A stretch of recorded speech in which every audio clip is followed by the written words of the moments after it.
சொங்கி, என்ன பண்ற? பார்த்து ரொம்ப நாள் ஆச்சு. ஆமாம் மாரிமுத்து, நான் வெட்டி ஆஃபீஸர் தான், வீட்டில் தான் இருக்கேன். முன்ன மாதிரி ஏன்டா ஒயின் ஷாப் பக்கம் வர்றதில்ல? அது என் பொண்டாட்டி போட்டு துவச்சி விட்டுறாடா, அதான் மாரிமுத்து திருந்திட்டேன். ஏங்க, நம்ம எதுக்கு வந்திருக்கோம்? நீங்கள் எதை பற்றி பேசிகிட்டு இருக்கீங்க? கிளிங்மா அக்காவுக்கு மட்டும் காது கேட்டுச்சு, நம்மளை உண்டு இல்லைன்னு பண்ணிடுவாங்க. ஆமாடா மாரிமுத்து, இரு அவளை கூப்பிட்றேன்டா. கிளிங்மா, இந்தா கிளிங்மா. அடட வானே மாரிமுத்தண்ணே, வாடி அருக்கானே, எப்படி இருக்கு? என்ன பார்த்து ரொம்ப நாள் ஆகி போச்சு. உட்காருங்க உட்காருங்க. என்னையா மாரிமுத்து, 2 பேர் ஜோடியாக வந்திருக்கீங்க, என்ன விஷயம்? இந்தாரியா சொங்கி, நாளைக்கு ஆடி 1, ஆடி மாதம் ஃபுல்லாக நான் கூழ் ஊற்றுறதா வேண்டியிருக்கேன் அம்மன் கோயிலில். நீயும் கிளிங்மாவும் மறக்காமல் வந்துருங்க. நாளைக்கு ஆடி 1 என் மருமாவை கூட என்கிட்ட சொல்லாமல் விட்டாவாரு. நாளைக்கு வெள்ளிக்கிழமை வேறண்ணே, ஆடி வெள்ளி, நல்ல நாள். எல்லாம் கோயிலுக்கு போய் சாமி கும்பிட்டு வந்தோம்னா அந்த மாதமே நல்லா இருக்கும்ண்ணே. கண்டிப்பாக நாங்கள் வந்துடுறோம்ண்ணே. டீ காப்பி ஏதாவது குடிக்கிறீங்களா? டீ வைமா, தலை வேற லைட்டாக வலிக்கிற மாதிரி இருக்கு. இந்த கிளிங்மா, பால் வேற இல்லை, இப்போதான் மருமக எனக்கு டீ வச்சு கொடுத்தா. சரிண்ணே, என்ன செய்ய, கருங்காப்பி வச்சுட்டு வாட்டா? இல்லைக்கா, நான் கிளம்புறேங்க்கா, எனக்கு நிறைய வேலை இருக்கு. நாங்கள் எங்கள் வீட்லேயே போய் பால் காப்பியை வச்சு குடிச்சுக்கிறோம். சரி, ஆட்டுமடி நாளைக்கு வந்துடுறேன், நீங்கள் கிளம்புங்க. நானும் வீட்டில் சுத்தம் பண்ண வேண்டிய வேலை இருக்குது. நீங்களும் வந்து சொல்லலைன்னா எனக்கு மறந்தே போயிருக்கும். ஐயோ, நல்லா தூங்குறாளே. நாளைக்கு ஆடி வெள்ளி வேறையே, எப்படி எழுப்புறது? சரி, நம்மளே எப்படி எல்லா வேலையும் செய்ய முடியும்? எழுப்புவோம். ஸ்மைலியே, ஏத்தா ஸ்மைலி. ஏய் ஸ்மைலி, எந்திரிமா, நிறைய வேலை கிடக்கு, போய் செய்யணும்ல.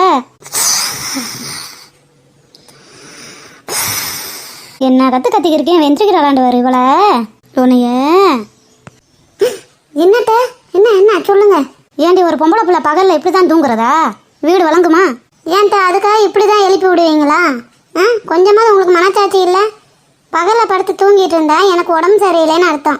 ஃபஸ்ட்டு எனக்கு என்ன ஆச்சு ஏதாச்சுன்னு விசாரிப்பீங்களா? இப்படி தான் உதச்சி எழுப்பி விடுவீங்களா?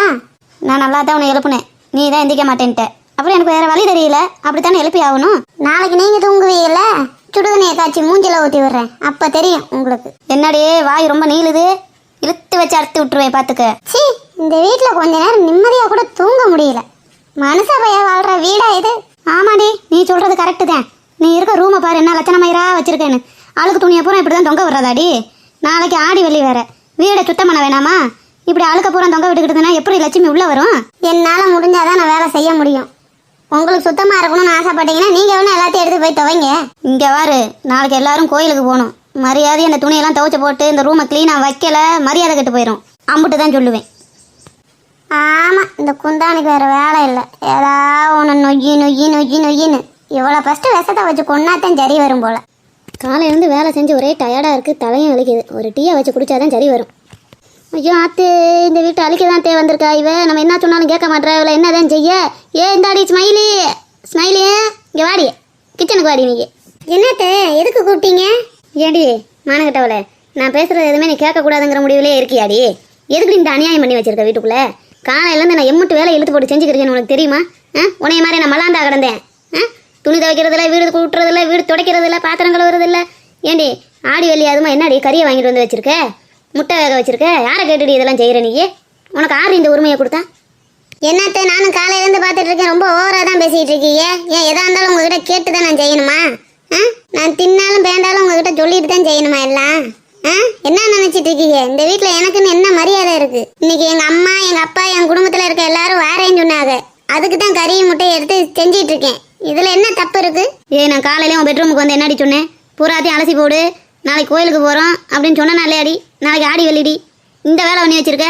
ஏன் உங்கள் அப்பா ஆத்த கறியும் நாத்தான் திம்பாங்களா? வேற சோறு எதுவும் திங்க மாட்டாங்களா? இங்கே வருங்கத்தே, நாளைக்கு ஆடி வெள்ளினா நீங்கள் மட்டும் கோயிலுக்கு போயிட்டு வாங்க, நான் வரல. என்னைய வந்து ஃபோர்ஸ் பண்ணக்கூடாது. எங்கள் அப்பா அம்மா வர்றாங்க, நான் சமைச்சு போடணும். இல்லடி, இந்த வீட்டில் என்ன நடக்குதுன்னு எனக்கு தெரிஞ்சாகணும். உன் இஷ்டப்படி ஆடுறதுக்கு ஒன்றும் இது உன் வீடு கிடையாது. நான் அறுபாடு வட்டு சேர்த்து வச்சு கட்டின வீடுடி இது. எவன் வீடு கட்டி வச்சிருப்பா நோகாமல் வந்து உக்காந்துக்கலாம்னு வாரீங்க. இதில் உன் குடும்ப ஆளுக வேற வந்து தின்னு இருக்கிறத புறாத்தையும் அழிச்சு விட்டு போயிடுறாங்க. அத்தை, தேவையில்லாமல் பேசாதீங்க, உங்களுக்கு அவ்வளோதான் மரியாதை. வயசுக்கு தகுந்த மாதிரி பேசுங்க. ஏன் ஆத்து, என்கிட்ட எம்முட்டு தைரியம் மட்டும் தான் நீ இப்படி பேசுவ? அவன்கிட்ட அன்னைக்கே சொன்னேன், இவன் வேணாண்டா, இவ ஒரு ஆடுகாலி, இவன் நம்ம குடும்பத்துக்கு ஆக மாட்டான்னு. கேட்டானா? வரட்டு முடியிட்டு அவன் வரட்டும். அவர் தான் எனக்கு இந்த சிக்கனு முட்டையெல்லாம் வாங்கி கொடுத்துட்டு போயிருக்காரு. சிக்கன் சுக்கா கேட்டிருக்காரு, செஞ்சு வைக்க போகிறேன். உங்கள் பிள்ளை இன்னும் உங்கள் பிள்ளையாவே இருப்பாருன்னு நீங்கள் நினைக்காதீங்க. அவர் என் புருஷன்.